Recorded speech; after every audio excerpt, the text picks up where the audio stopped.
anoche fue vandalizado, fue atacada la sede de Misión Vida. Las personas que arrojaron pintura, pusieron leyendas groseras, diciendo que estaban en contra de la celebración de un congreso fascista, refiriéndose a nuestra reunión de hoy. Pero nos acaba de llegar la información de que han atacado otra sede que se llama ACUPS, que es una sede de un ministerio de profesionales de la salud cristianos y que está también en Montevideo y han hecho también pintas, rompieron una muñeca, un muñeco y lo llenaron de pintura como simulando sangre y han dejado todo un desplegado amenazándonos también. Pero bueno, después de oír lo que acabamos de oír,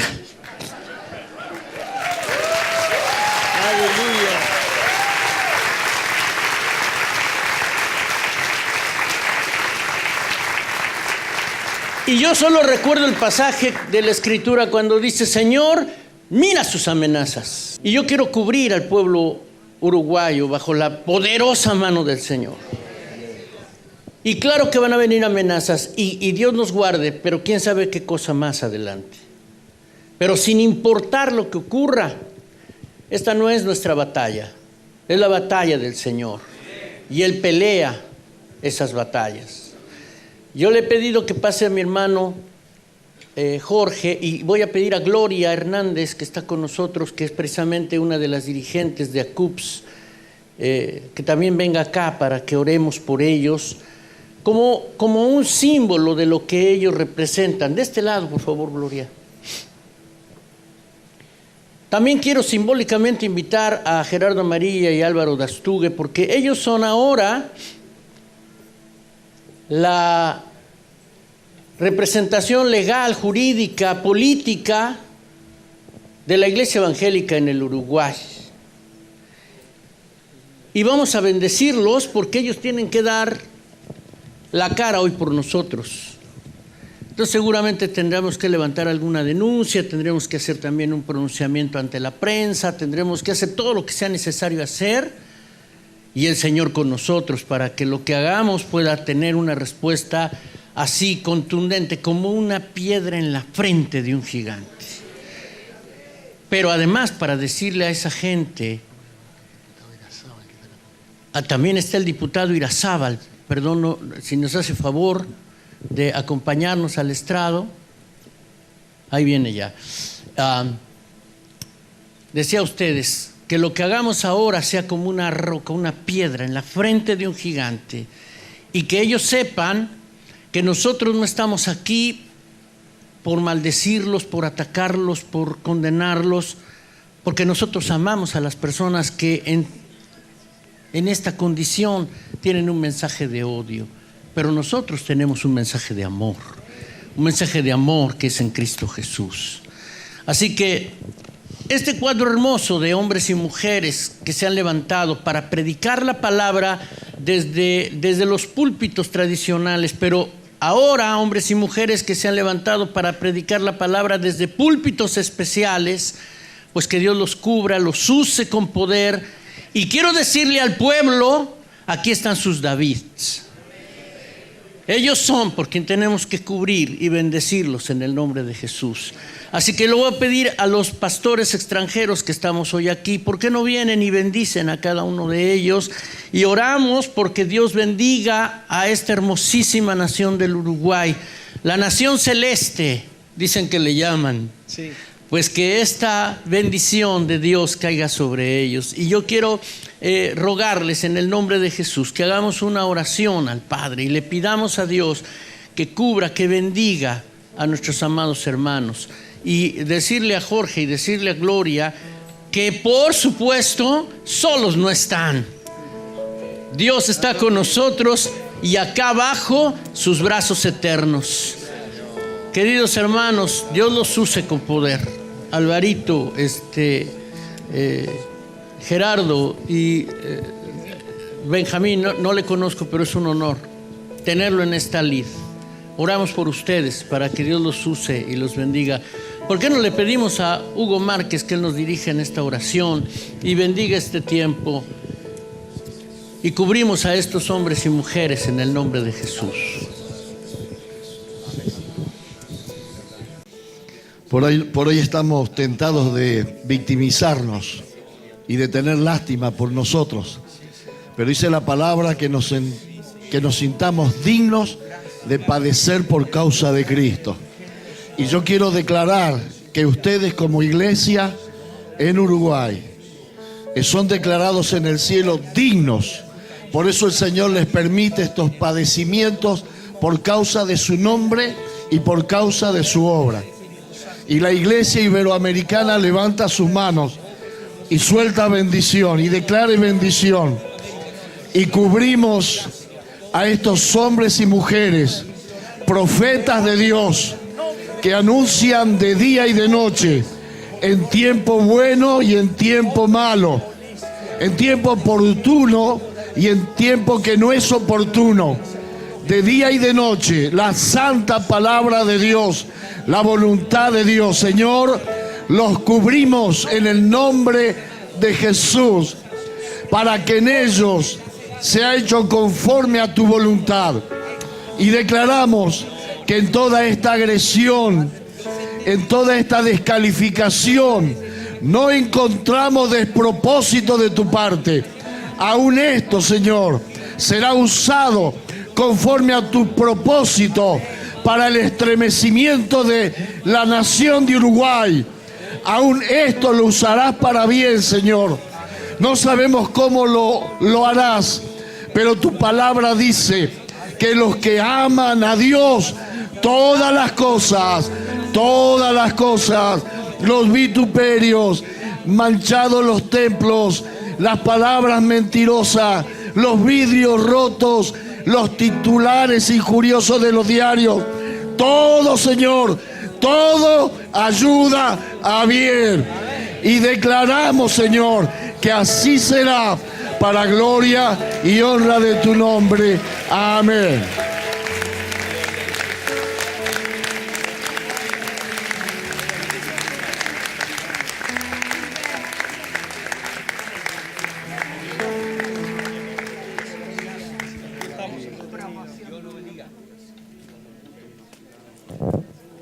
Anoche dije que quizás si no habíamos sido atacados, ¿quiénes estaban anoche? Era porque todavía no habíamos sido suficientemente visibilizados.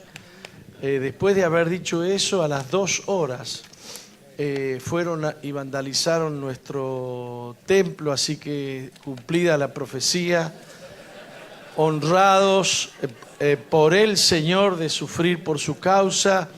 Y bendigo a los hermanos de ACUPS que parece que han sido hallados dignos de ser vandalizados. Dios les bendiga. Pero demos palmas al Señor, demos palmas al Señor. Que se estremezcan los cimientos de la América y que se pueda sentir la gloria de Dios sobre esta nación. Bendito sea el nombre del Señor. A su nombre sea la gloria.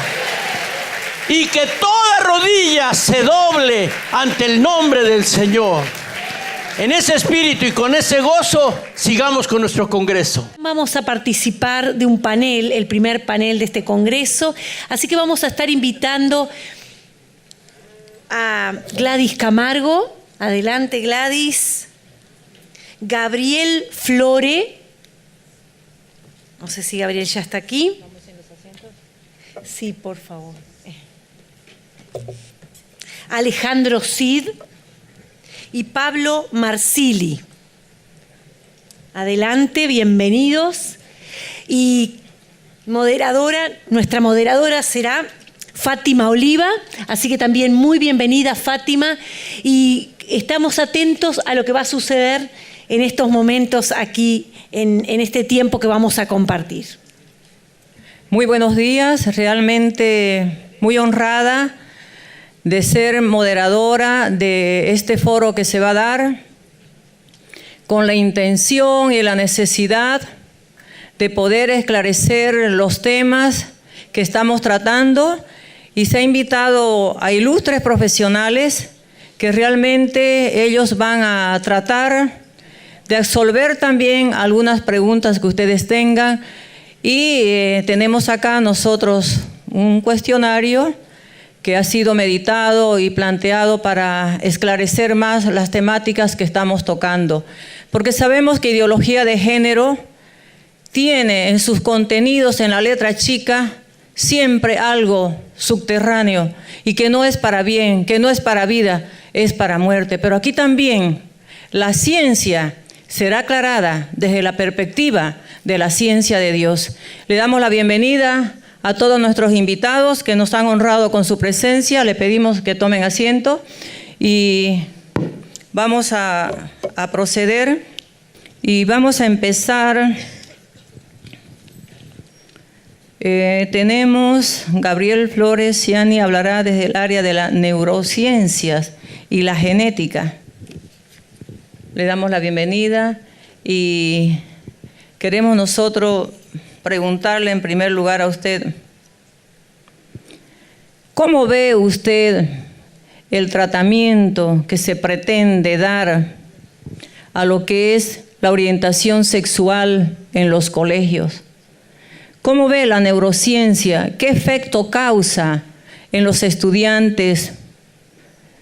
Pensando que no se respeta ni la edad de los niños para enseñarle e inducirlos a tener sexo libre, a cambiar su identidad sexual. Usted como profesional, ¿cómo lo ve esto? Gracias por la invitación a los organizadores. Fundamentalmente, la ideología de género tiene como objetivo la mente humana. Vamos a definir esto. La ideología de género también simplemente es un instrumento de distintas ideologías, corrientes filosóficas, formas de pensamiento, las cuales se han unido por grandes pensadores y por poderes supranacionales con el fin de tomar la conciencia y la mente de los individuos. Las neurociencias estudian el funcionamiento de la mente. La medicina, la biología, la neurofisiología, la endocrinología y demás han avanzado en el estudio de los procesos mentales. Ahora, cuando nosotros nacemos solamente con el 10% de las conexiones neuronales en forma activa. Solamente el 10%. Entonces vamos a introducir el concepto del neurodesarrollo. Es decir, a partir del nacimiento de un individuo empieza el proceso de la conformación de su psiquis. Es decir, el cerebro humano son millones y millones de conexiones neuronales, lo que se denomina el conectoma.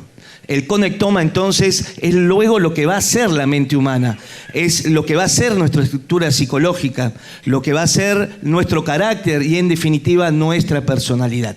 Quiere decir, entonces, que la ideología de género, al actuar directamente en los primeros años de vida, está actuando en el fundamento, en el momento exacto de la construcción de la psiquis humana. Por lo tanto, desde el punto de vista del neurodesarrollo, la ideología de género es nefasta, pero lo tienen muy bien estudiado, porque ellos saben que al conformar el conectoma, la estructura de las neuronas, van a conformar el pensamiento y van a conformar la dimensión espiritual del individuo. La sexualidad también es una construcción de la mente. Hoy hablamos de la psicosexualidad. Entonces, cuando se distorsiona con una hipersexualización a un cerebro inmaduro, a un cerebro sin capacidad de razonamiento, ni siquiera una capacidad cognitiva, intelectual para poder procesar la información que los manuales de ideología de género así transmiten, entonces producen que esa estructuración de la psiquis en los momentos neurofisiológicos más importantes se vea desviada. Y un dato muy importante, la mente humana maneja un equilibrio. ¿Y qué pasa? Cuando un niño que no tiene capacidades neurocognitivas para procesar la información que hoy en día la ideología de género quiere dar, entonces esa psiquis va a estar corrida, se va a desplazar de una estructura básica, la cual le va a permitir el día de mañana disolver o de una manera, sería la palabra, poder llevar la vida correctamente. Entonces, tenemos una estructura, una formación de la psiquis humana, y la ideología de género lo que va a hacer es correr la mente del niño, y al correr la mente del niño, llevarla a una malformación de la psiquis a través de la homosexualidad, el transexualismo y distintos tipos de conductas sexuales. Entonces vamos a tener mentes vulnerables, mentes débiles, que el día de mañana van a ser muy fácil coaptadas por los poderosos de este mundo.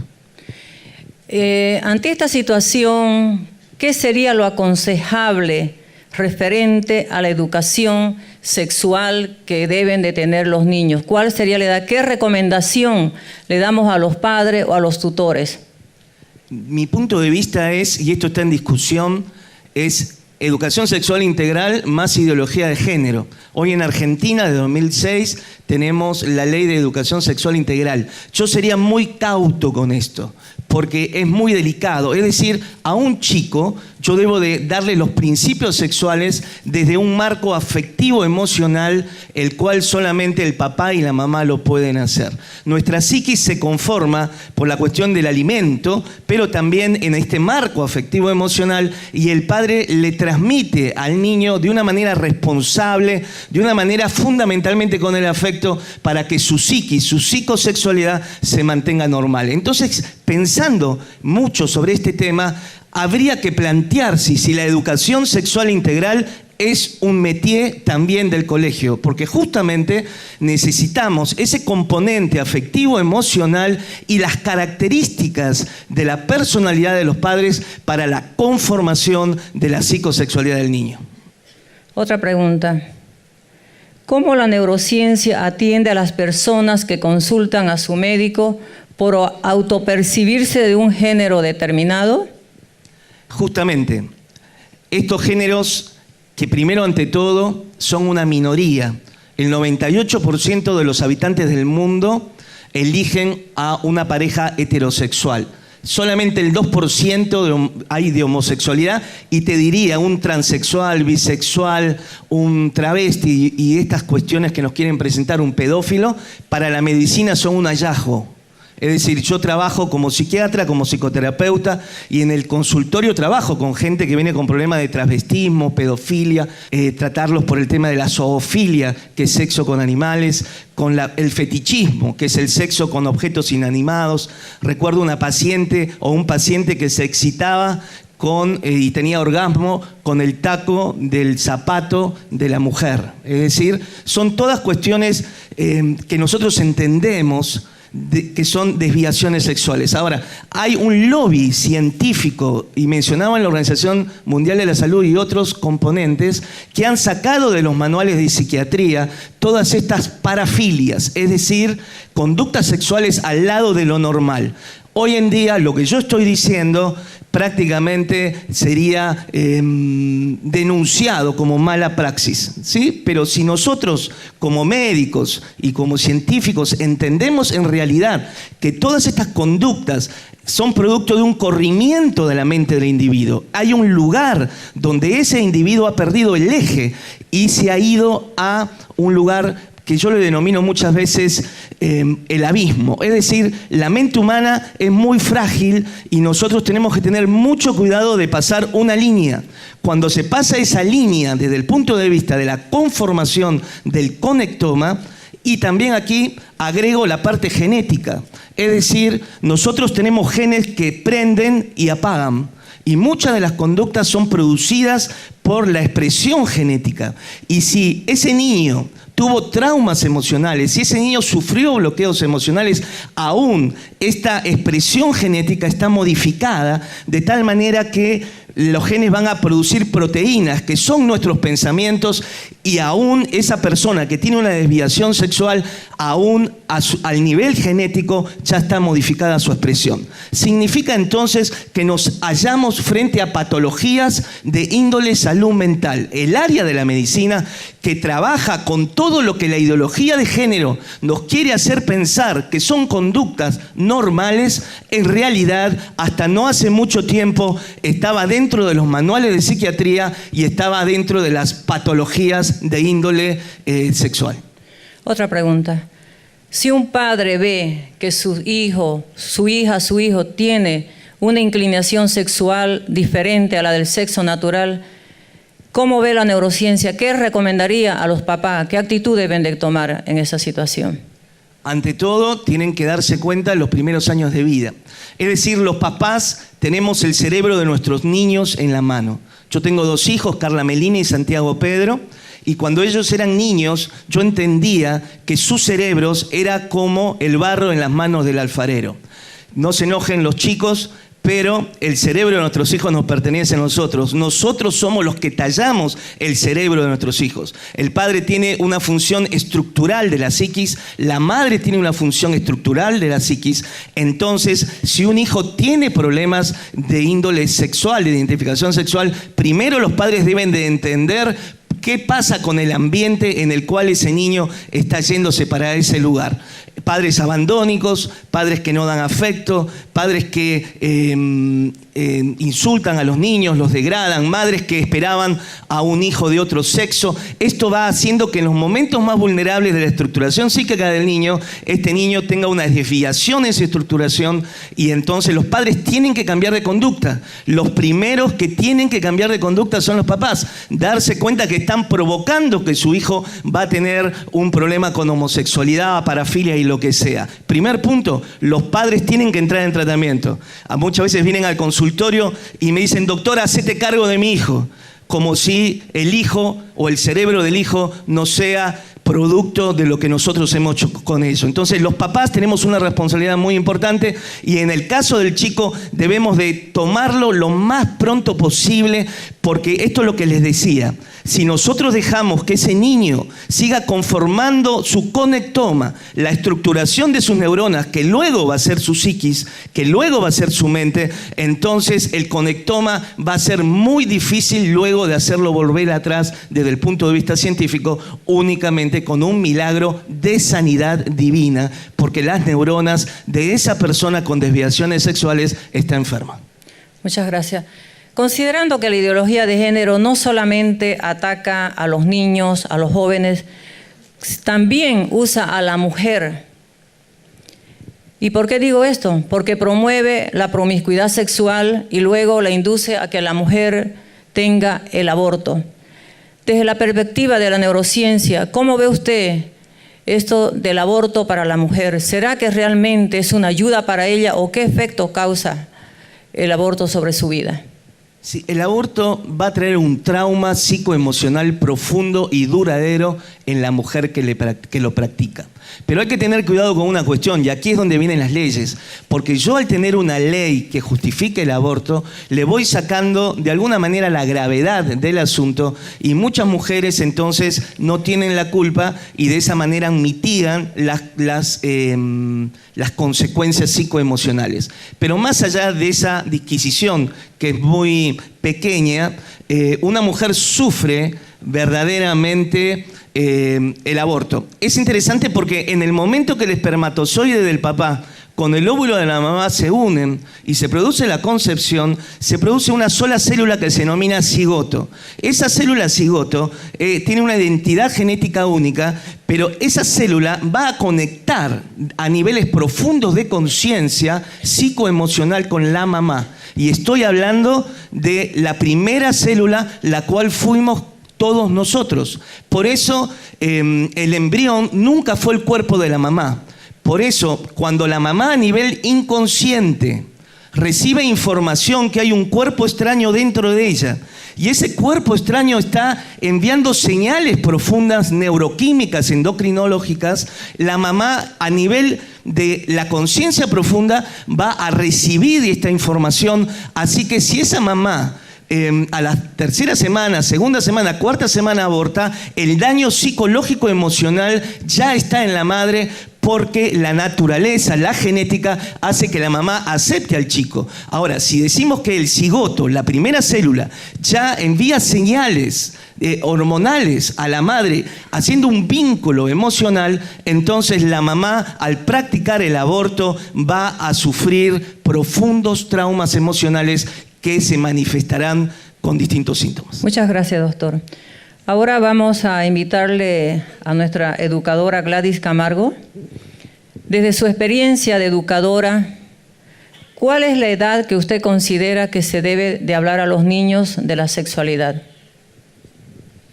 Bueno, cuando te referís, buenos días para todos, cuando tú te refieres a una edad adecuada para educar, yo creo que podemos decir que desde el nacimiento, pero no en forma programática, sino me uno un poco a lo que decía también acá el científico hermano, que se habla desde las emociones, desde la afectividad.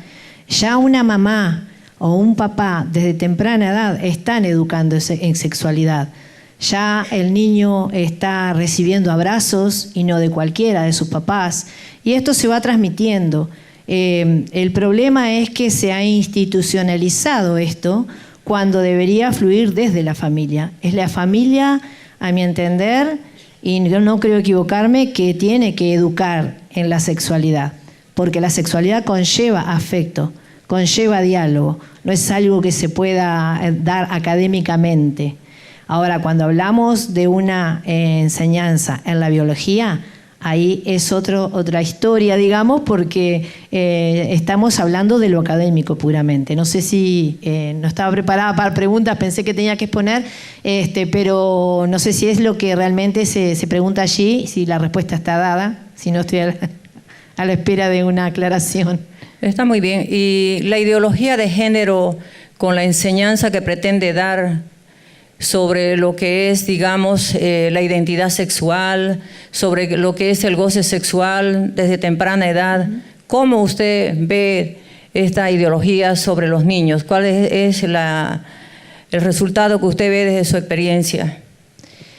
Bueno, mira, yo, si me permite el auditorio, quiero leerle algo, dos cosas muy importantes.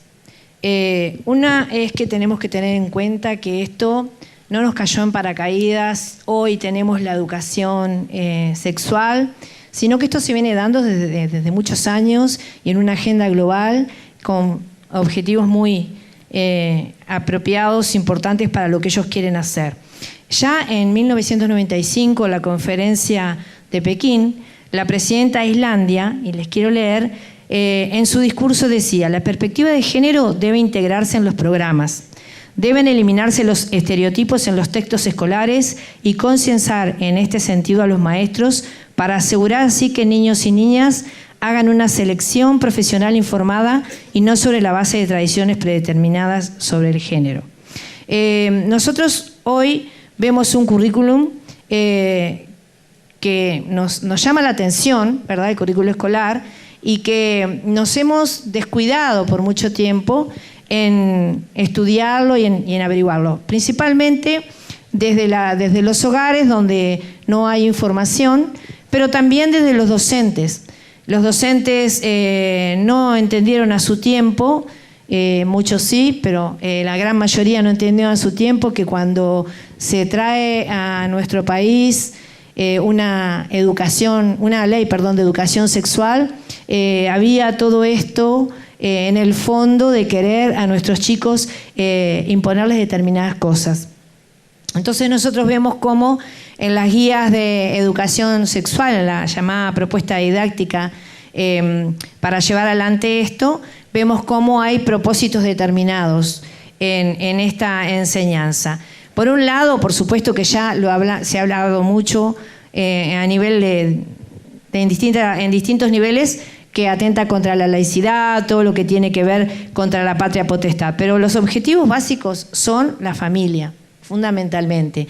Quitar todo lo que la familia quiere imponer o quiere educar a sus hijos es lo que la ideología de género percibe. Y nosotros lo podemos ver a través de la educación en las aulas, porque vamos a ver que es habitual hoy chicos con problemas de atencional, chicos, bueno, por supuesto que hay muchas familias disfuncionales que también está afectando por el rol del padre o madre faltante.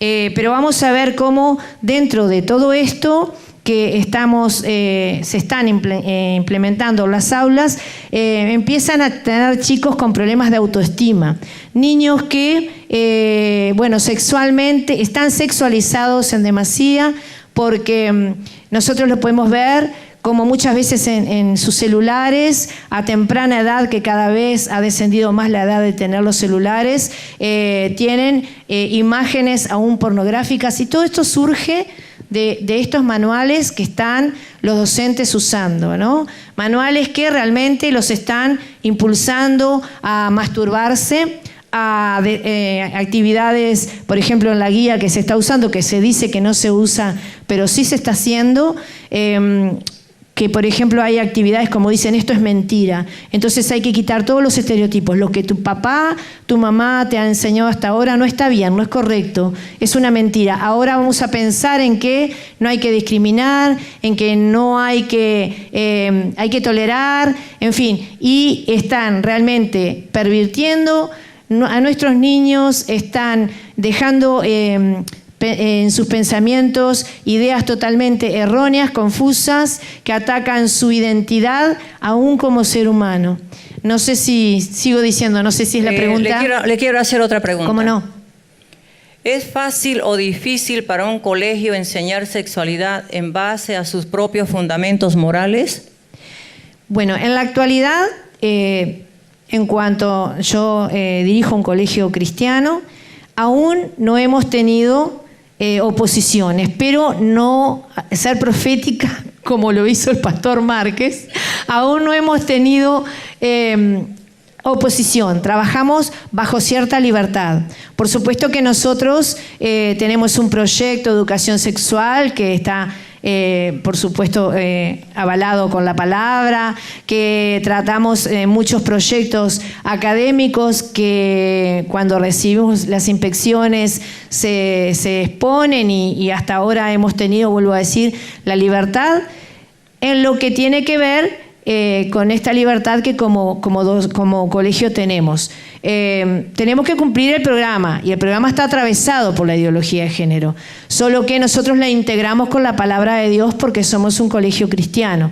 Pero creo que en los colegios que no son cristianos y en las escuelas públicas es imposible no trabajar sobre ideología de género. Sí se hace y bueno, y así estamos teniendo resultados de chicos, como decía hoy, con muchos problemas de personalidad, con muchos problemas atencionales y de distintas índoles, problemas en sus rendimientos, chicos rebeldes, chicos que influyentes incluso. Yo creo que hasta el bullying es una situación que se da a raíz de todas estas cosas, y bueno, no es sencillo, pero hasta ahora tenemos libertad. Muchísimas gracias. Por nada. Ahora vamos a ver esta temática desde el punto de vista de la economía. Y tenemos acá al economista Alejandro Cid y queremos hacerle la primera pregunta. ¿Es posible afirmar que existe una intrínseca conexión entre el modelo económico marxista y lo propuesto por la ideología de género? Muchas gracias por invitarme y les voy a contar un poco lo que dice la economía sobre esto. Hay una cosa de verdad interesante, que es que no hay dos escuelas sobre esto, ¿no? Es decir, nosotros los economistas que nos dedicamos a estudiar datos, como que no nos metemos en los temas como ideológicos de alguna manera, e intentamos ir a los datos y ver lo que nos dicen los datos. Y ahí hay una cosa que dicen los datos bien clarita, que es que sustituir a la familia es muy difícil y muy caro desde el punto de vista económico. Esa es la primera idea. Fíjense que hay un estudio hecho en Australia hace poquito, publicado en una revista científica internacional que se llama Economics of Education Review, donde ellos muestran que uno dice, bueno, es lo mismo que este niño que tiene entre 0 y 3 años esté en su casa o vaya a un centro educativo. Uno puede decir, es lo mismo, es mejor. Bueno, lo que demuestran estos autores es que los niños que en vez de quedarse en su casa fueron a ese centro educativo, estamos hablando de miles, tienen peor rendimiento académico, tienen peor desarrollo psicosocial, etc.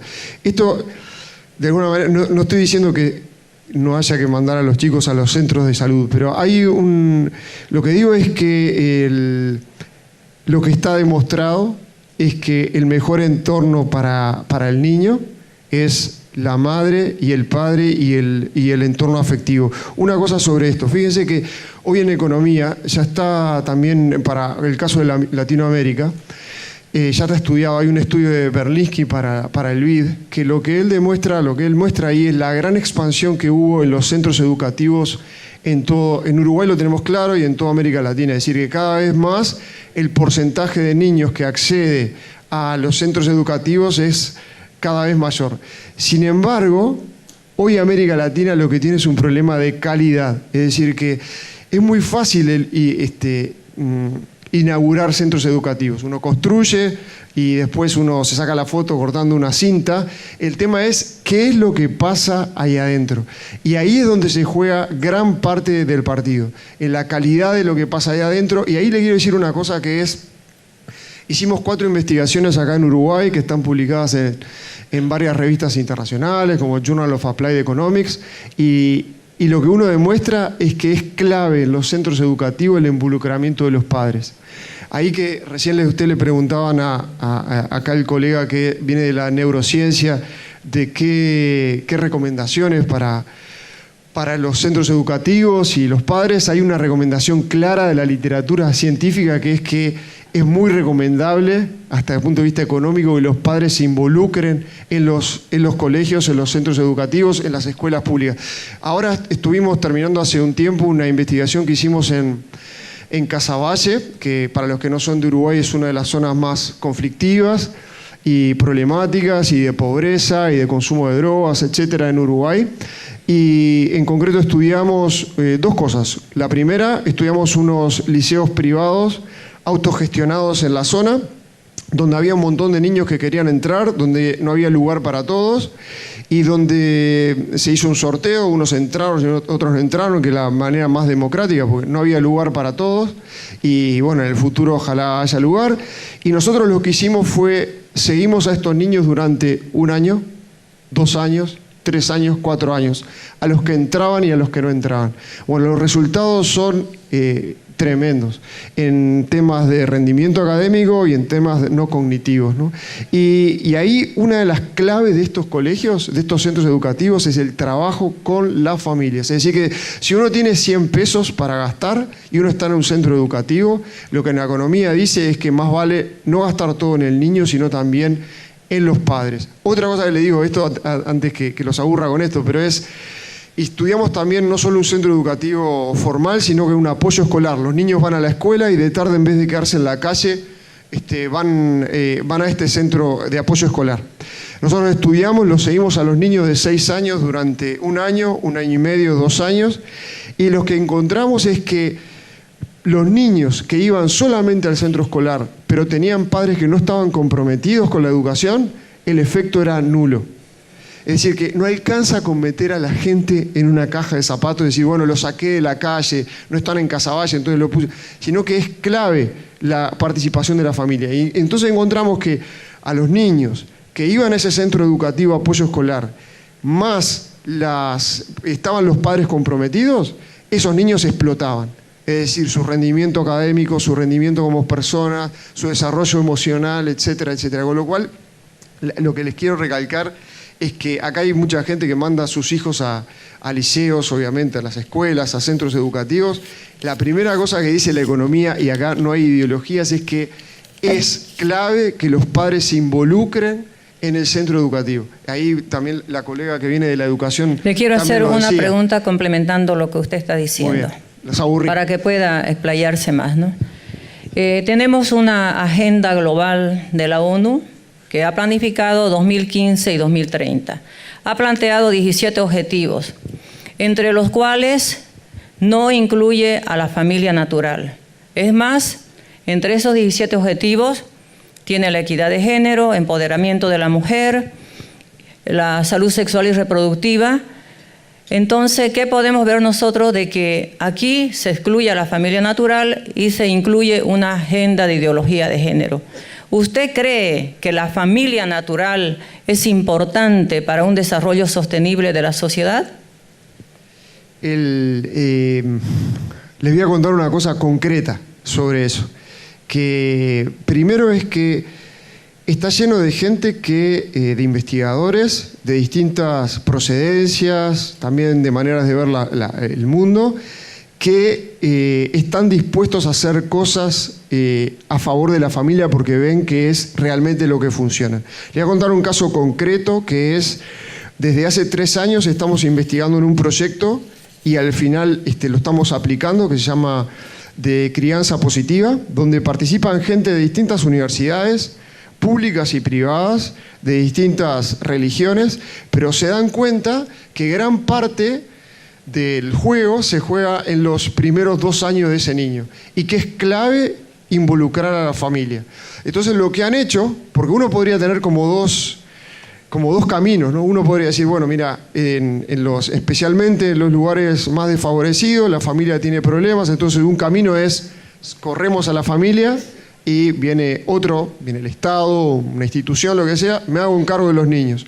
Otra posibilidad es, bueno, mira, cada familia, en cada hogar, hay un capital ahí. Hay un capital, hay algo de capital. Vamos a ponernos a mover todo lo que se pueda mover. Y de hecho, eso es lo que nosotros estamos haciendo hoy con este programa de crianza positiva, que hicimos varios pasos. El primer paso fue, fuimos a todo el mundo y vimos cuáles son los programas para padres con niños entre 0 y 2 años que han resultado efectivos en el mundo. Efectivos desde un punto de vista científico, es decir, que han ayudado al desarrollo de esos niños. Si usted me pregunta, yo sé absolutamente todo lo investigado sobre ese tema. Es parte de un equipo, somos 8 más o menos que trabajamos en esto y nos fuimos a fijar qué es lo que funciona. La segunda cosa que hicimos es, bueno, vamos a aplicarlo en algo que funciona acá en Uruguay. Acá hay unos centros educativos que se llaman CAIF, que están en todas partes del Uruguay, que tienen un programa que se llama Experiencias Oportunas, que está dirigido para madres y padres con niños entre 0 y 2 años.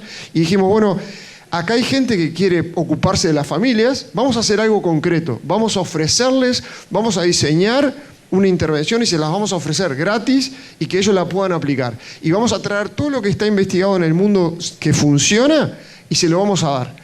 Y entonces nosotros durante 3 años estuvimos diseñando una intervención y hoy se está investigando, se está aplicando en a unos 40 centros CAIF en Uruguay y estamos llegando a unos 700 niños. Eso es algo concreto y lo que se intenta es como enseñarle a los padres y a las madres, porque la gente no nace sabiendo, ¿no?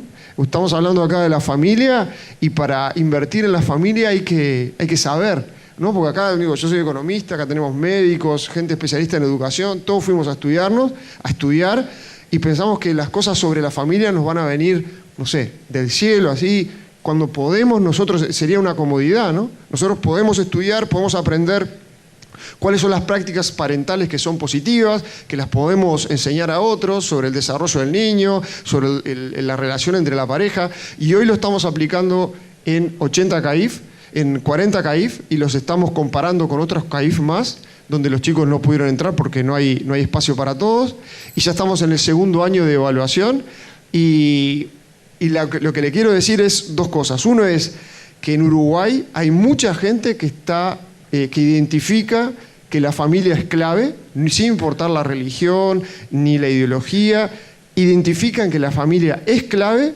y la segunda cosa es que la gente se quiere formar. No saben nosotros que estuvimos trabajando en los CAIF, no saben la necesidad de formación que tiene la gente en esto, en cuáles son, por ejemplo, las prácticas parentales mejores, cómo enseñarlas a los demás. La gente quiere aprender. Y después eso, ¿no? También acá hay como una consecuencia para todos, que es que la gente no nace sabiendo. Y es una pena que estudiamos yo soy doctor en economía, estudié no sé cuántos años para economía, y la gente no estudia para mejorar sus prácticas parentales, para ser mejor padre, mejor madre, mejor cónyuge. Hay que estudiar, es un desafío y nos queda a nosotros. Y después una cosa en ese mismo sentido, acá la colega nos decía que dirige un centro de educación. Lo que le digo también, así como los padres se tienen que involucrar en el centro educativo, que eso es clave, también es clave en la experiencia científica es que los centros educativos empujen a los padres a involucrarse. Es espectacular toda la experiencia que hay positiva acerca de los centros educativos que empujan a los padres. En concreto en Casaballe, por ejemplo, hay uno que lo que hace es que los padres Primero que siempre le cobran algo a los padres, para que vean que esto es algo que yo lo saco adelante. Lo segundo es que los padres tienen que venir a terminar el liceo ellos. Si tú querés que tus hijos vengan a este liceo, a esta escuela, y tú no terminaste el liceo, tenés que venir. Tenés que venir porque eso va a aumentar las expectativas de tus hijos, van a aumentar tus expectativas, les va a reventar la cabeza en el buen sentido ver que sus padres van al liceo con ellos a terminar las clases de noche, después de trabajar, etcétera, etcétera. Con lo cual el mensaje de esto es que hay que involucrar a los padres en el centro educativo. Muchísimas gracias. Ahora vamos a escuchar al doctor Pablo Marsili y él nos hablará sobre la libertad religiosa. Y le vamos a hacer la primera pregunta. ¿Es la libertad religiosa una de las fundamentales de todo ser humano o está por debajo de otro tipo de libertades? La famosa, buenos días a todos, gracias por la invitación. La famosa declaración que se hizo en el marco de Naciones Unidas de que se podía limitar o restringir o acotar de alguna manera la libertad religiosa, desde el punto de vista jurídico puede ser posible, ¿sí? Lo que pasa es que tenemos que entender la libertad religiosa con dos conceptos que se complementan y ayudan a complementarla. La primera es la libertad de expresión y la segunda es la libertad de culto, y asociada a esas tres está la libertad de conciencia. Motivo por el cual, si bien se puede llegar a relativizar la importancia de la libertad religiosa, lo que no se puede coartar son las otras dos libertades básicas asociadas, que son la libertad de expresión y la libertad de conciencia. ¿Eso qué significa? Que más allá de la posibilidad legal de la limitación, en el fondo la restricción cae hueca o deviene en abstracto porque no se puede materializar. Entonces, el hombre, entendido desde ese concepto que nace como un homos religioso, como un hombre que tiene la necesidad de atarse a o de depender de o de religarse, de ahí viene la religión, lo que va a hacer es sustituir, ¿sí? Para algunos será Dios, como es nuestro caso, para otros será Mahoma, para otros será el partido, para otros será la economía o para otros será un fin determinado. Pero esa necesidad de depender y de religarse va a estar atada siempre a su libertad de conciencia y a su libertad de expresión. Cosas que no pueden ser restringidas, más allá de que sí se pueda acotar la libertad formal de religión o de culto. ¿En qué situación se encuentra la libertad de religión desde la perspectiva de ideología de género? ¿Le favorece o le desfavorece? ¿Cuál es su criterio? Durante muchos años nosotros tuvimos un comportamiento bastante estático respecto de esto, ¿sí? Es como escuchábamos ayer y en gran parte dejamos hacer. Hay una socióloga alemana que se llama Noel Neumann, que ella habla de la espiral del silencio. Y lo que ella dice básicamente es que toda persona necesita pertenecer. Entonces va modelando su nivel de pertenencia de acuerdo a lo que opina la mayoría. Y va tratando de ajustarse a la opinión de la mayoría para tratar de ser aceptado. En ese sentido, todos podemos caer en eso, pero la amplia mayoría que quizá no está viendo dónde posicionarse, se calla porque piensa que la minoría que sí se expresa termina representando a la mayoría. Ese silencio que guardamos las mayorías hacen que esa minoría pueda ser multiplicada y percibida como la mayoría real. Con lo cual, la ideología de género ha sido muy astuta en hacer percibir a ese grupo minoritario como mayoritario, cuando en realidad no lo es, y ese nivel de percepción afecta o pretende afectar la libertad de conciencia. ¿Qué quiero decir con eso? Ellos me quieren decir a mí lo que yo tengo que pensar, lo cual es absolutamente imposible y es descabellado desde el punto de vista jurídico, porque la misma libertad que ellos tienen también la tengo yo. Y la misma posibilidad de expresión también la tengo yo, y la misma posibilidad de conciencia también la tengo yo. Con lo cual, va a ser eficiente en la medida que nosotros dejemos que sea eficiente. Cuando la mayoría guarda silencio porque piensa que esa es la voluntad de la mayoría, cuando en realidad no lo es. Cuando se habla del empoderamiento de la mujer desde la perspectiva de ideología de género, Y cuando vemos nosotros que se promueve el matrimonio entre personas del mismo sexo y que son contrarios a los principios bíblicos, ¿cómo ve usted esta situación? Los abogados solemos distinguir, eso no se puede arreglar porque es algo sin pelo. Me están discriminando. Los abogados solemos distinguir básicamente dos cosas, que con el gorro de creyentes a veces se nos complica. Obviamente reconocemos, aceptamos y estamos de acuerdo de que eso es antinatural, ¿sí? Desde lo biológico, desde lo bíblico y también desde la más esencial pauta social, que es la posibilidad de la reproducción y la procreación. Sin embargo, hay derechos que todos tenemos y que la ley tiene que asegurar que se cumplan. El problema está cuando entramos en el campo jurídico entre la puja de los derechos absolutos, algunos juristas van a decir que no hay derechos absolutos, contra los derechos relativos, algunos van a decir que todos los derechos son relativos, ¿sí? Entonces, sin embargo, la mayoría de los juristas se ponen de acuerdo en que el derecho a la vida es sí absoluto, porque de él manan todos los demás, pero que en la puja de derechos relativos subsecuentes hay que, cuando entran en conflicto, mediar para tratar de que la optimización de ese derecho sea tal que ninguna de las partes se sienta afectada. ¿Qué quiero decir con esto? En resumen, ellos tienen derechos civiles a hacerlo, pero eso tendría que sopesarse en el plafón cultural y social respecto de las bases jurídicas y las maneras en que se instrumentaron en cada una de nuestras naciones esos principios jurídicos. Cuando uno lo coteja, incluso con los tratados internacionales que cada una de nuestras naciones ratificaron, hay ahí una puja que no se resuelve fácilmente y que la única manera que tenemos que podemos hacerlo es por medio del aseguramiento de ese derecho personal de cada uno. Otra pregunta. ¿Existe una verdadera libertad de expresión para quien quiera defender el sexo biológico sin incursionar en argumentos bíblicos para pretender ser lo más secular posible? Sí, sin duda. Ustedes están escuchando que pese a la antinomia que hoy se decía de ciencia y religión, hoy somos los religiosos los que estamos defendiendo la ciencia, ¿sí? Lo cual suena a priori descabellado, pero que es una realidad.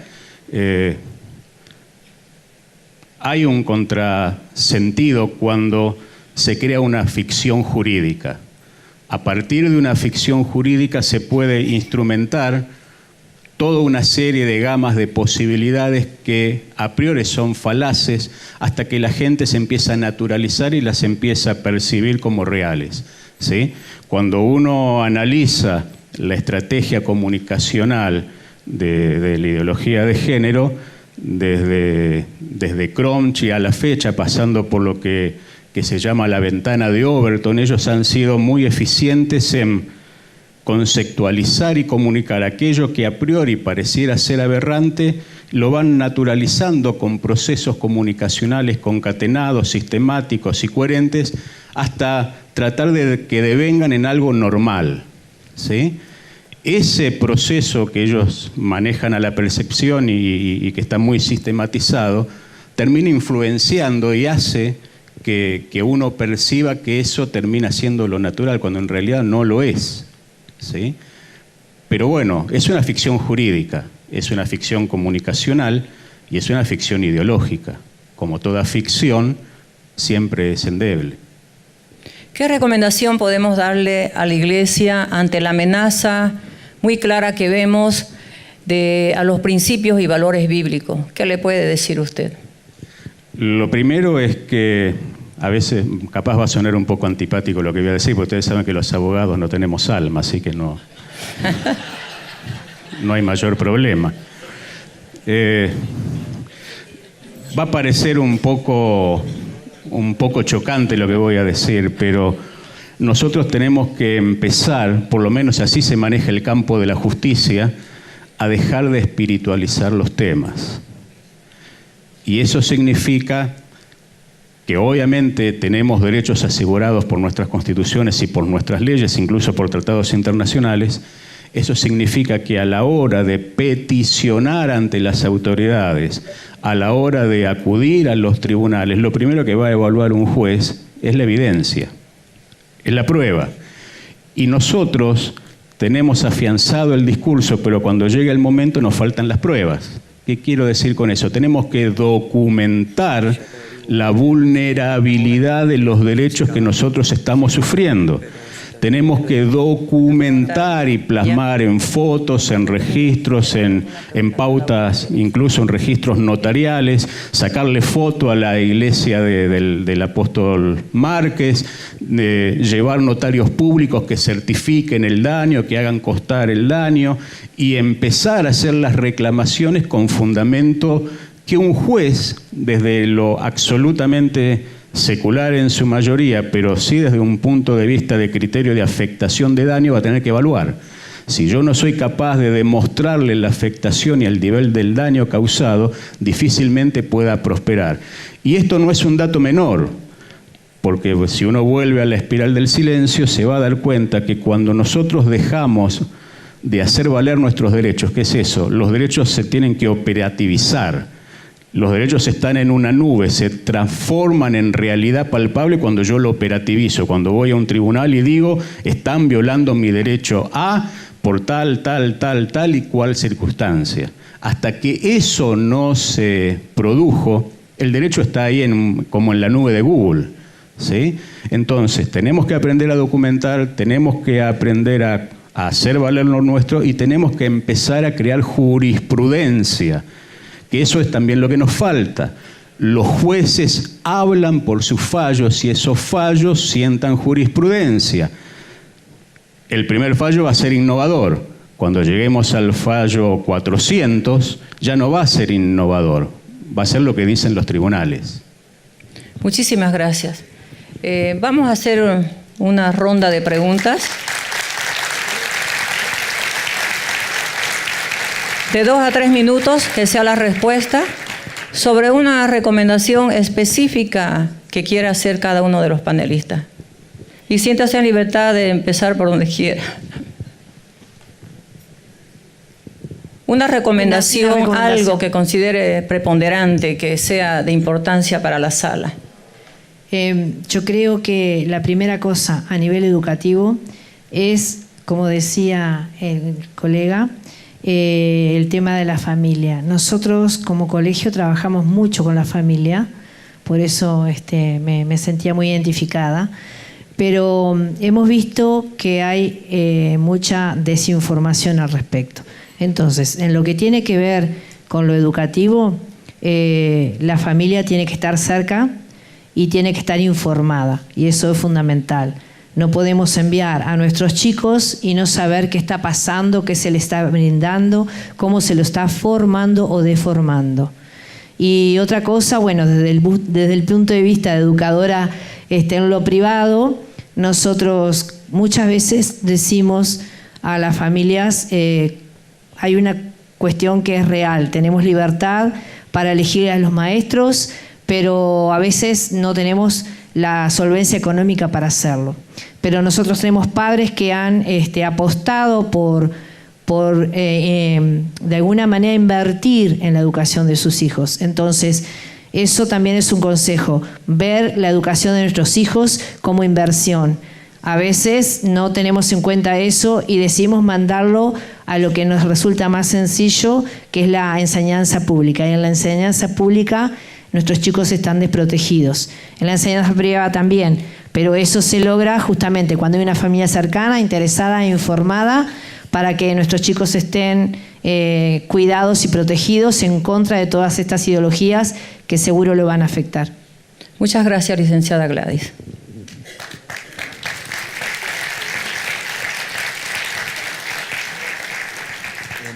Me da la impresión desde el punto de vista de la medicina y de las neurociencias que como pueblo de Dios debemos de rescatar la importancia de la mente.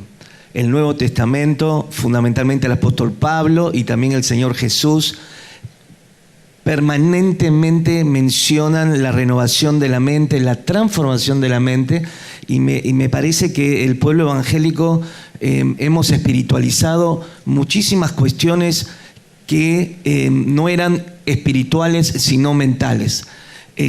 Entonces nos hemos ido hacia un lugar y muchas operaciones que son de la mente humana, claramente de la mente, la hemos pasado por lo espiritual.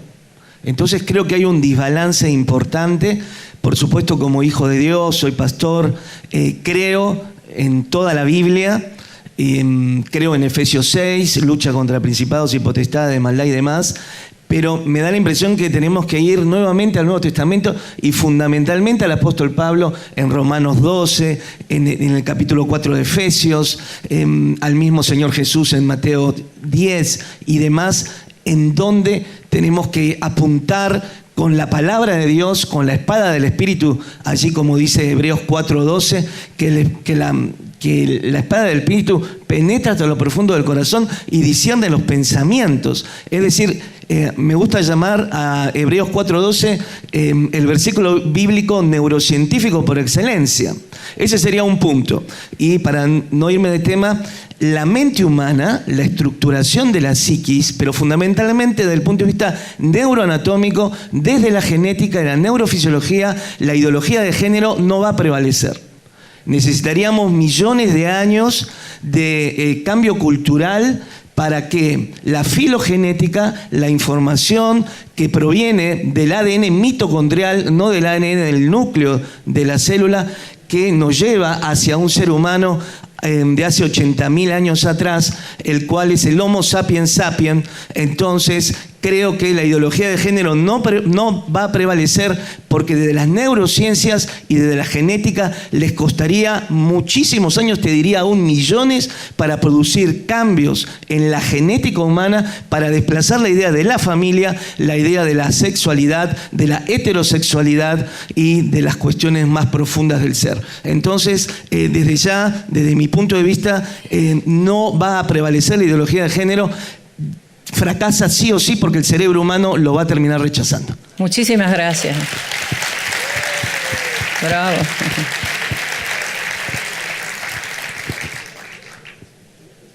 Una cosita que me gustaría dejarles, como usted dice, no sé cuántos viven acá en apartamento con varios otros propietarios o inquilinos que vieron que hay, no sé si a ustedes les pasa, pero hay reuniones de, ¿cómo que se llama?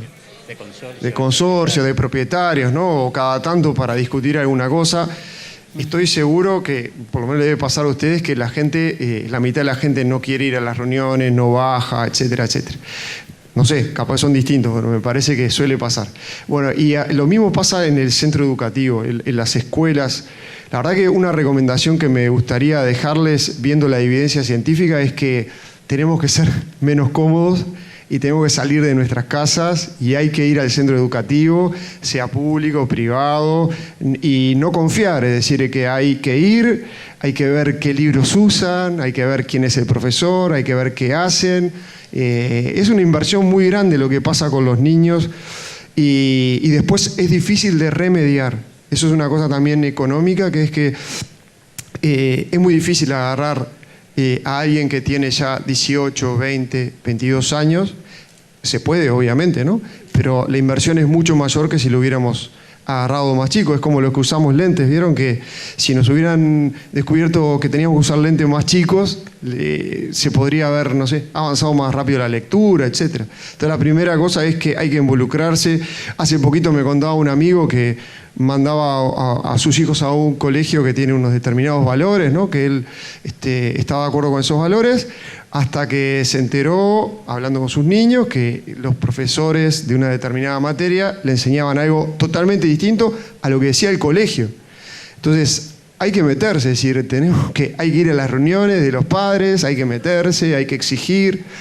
Y la segunda cosa también es, y termino, es lo de que nadie nace sabiendo. Entonces me parece que hay que invertir, todos acá tienen familia, ¿no? Hay que invertir en ser mejores padres, ser mejores cónyuges, ser mejores educadores. Eso tiene un efecto tremendo, ¿no? Entonces, por ejemplo, me contaban cuando venía para acá que hay mil cosas, ¿no? Matrimonios para un mundo mejor, no sé, IFFD, orientación familiar. Cada uno tendrá a quién preguntarlo. Obviamente que uno no va a leer cualquier cosa porque está lleno también de porquerías, ¿no? Entonces uno puede asesorarse con gente que uno conoce y que sabe que piensa bien y ha estudiado las cosas y puede decir, bueno, mira, tengo hijos adolescentes, ¿dónde me puedo formar? Tengo hijos entre 0 y 2 años, ¿dónde me puedo aprender de esto? Soy una pareja que me casé hace 2 años, ¿dónde puedo aprender para mejorar las cualidades, ¿no? Entonces, meterse en el centro educativo y aprender, ¿no? Nada más. Muchas gracias, licenciado Alejandro.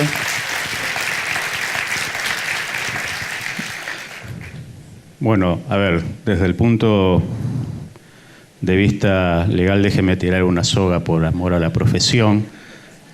Jesús fue maestro, carpintero, pero por toda la eternidad es nuestro abogado. Así que tan mal no eligió, ¿sí? En ese sentido, los abogados solemos decir, y hay una frase, que todo lo que no está en el expediente no existe en el mundo. Todo lo que no es parte de un expediente, después las partes no lo pueden reclamar aunque tengan la razón. Entonces, ayer uno se quedaba asombrado y conocemos el caso de Perú, hace poco, el 4 de agosto en Argentina, el continente y la iglesia se está movilizando, pero a veces tenemos que ser lo suficientemente calculadores, digo esto en el buen sentido, para darnos cuenta que pese al crecimiento evangélico en América Latina, nosotros seguimos siendo una minoría. Y cuando yo me coloco el sombrero de la minoría, como minoría que soy, tengo que hacer valer los derechos de la misma manera que lo hacen los demás.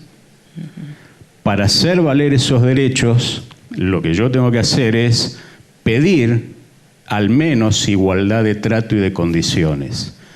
Entonces, eso lo que significa es que en la medida en que yo logre operativizar esos derechos y la Iglesia logre hacerlo, en la medida en que haya una cercanía entre el acto acaecido y el reclamo pertinente y no pasaron 3 años y que nadie ya se acuerda de lo que estamos hablando, en la medida en que eso pueda ser profesionalmente realizable, nuestros derechos van a empezar a tener una mejor custodia que la que tienen hoy, el derecho de culto, el derecho a la libertad de expresión y el derecho a la expresión religiosa. Los abogados no son caros, hay muchos abogados cristianos. En los tribunales hay abogados que atienden gratis porque es obligación de cada tribunal tener abogados de pobres y ausentes o como se le llame en cada país. Con lo cual no es un tema de dinero o de cuantificación económica, es un tema de vagancia nuestra que no vamos a peticionar para defender lo que nos corresponde, que aceptamos lo que la otra minoría señala y no somos capaces de hacer valer lo que también nosotros tenemos como derecho y asegurado por la ley y por nuestras constituciones. Eso es. Muchas gracias, doctor Pablo. Y para cerrar este foro, yo quiero pedirle al pastor José González que pase acá. Aquí estamos viendo la ciencia, la educación, la medicina, la economía, las ciencias jurídicas. Y quiero pedirle al pastor que él pueda orar para que la ciencia realmente sirva al que la ha creado y podamos nosotros, desde esta perspectiva de la Biblia que nos enseña con tanta sabiduría, se pueda extender en todas las naciones, empezando por el Uruguay.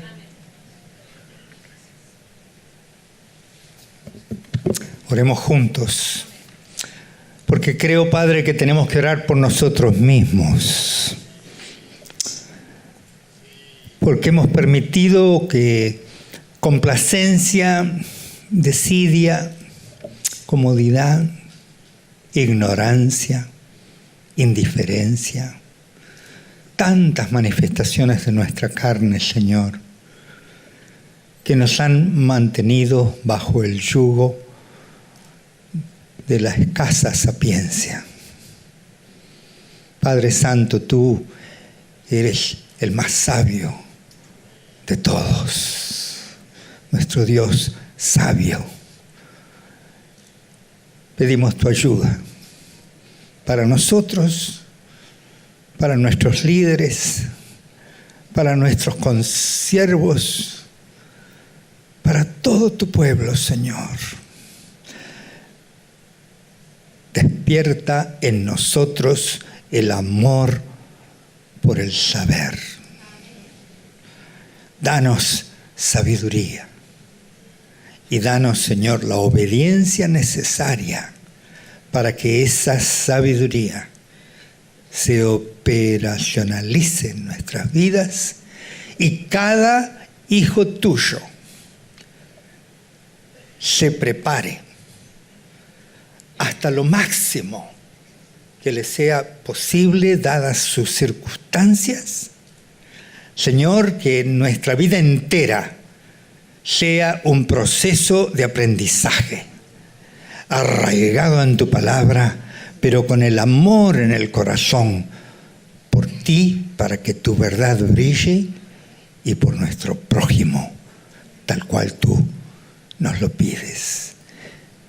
Bendice, Señor, a estos a quienes has llamado a especializarse en ciertas ciencias. Dales un papel importante, visible, rico, fructífero dentro de tu propio pueblo, de la iglesia organizada y del pueblo de Dios. Danos, Señor, hijos preparados, y danos a nosotros el carácter necesario para ofrecerte a ti y a nuestros pueblos, a nuestras patrias, lo mejor que tú nos has dado, que son nuestros hijos, útiles, cultivados, con corazón de siervo y aplicando al máximo la inteligencia natural que les has dado. En el nombre precioso de Jesús. Amén.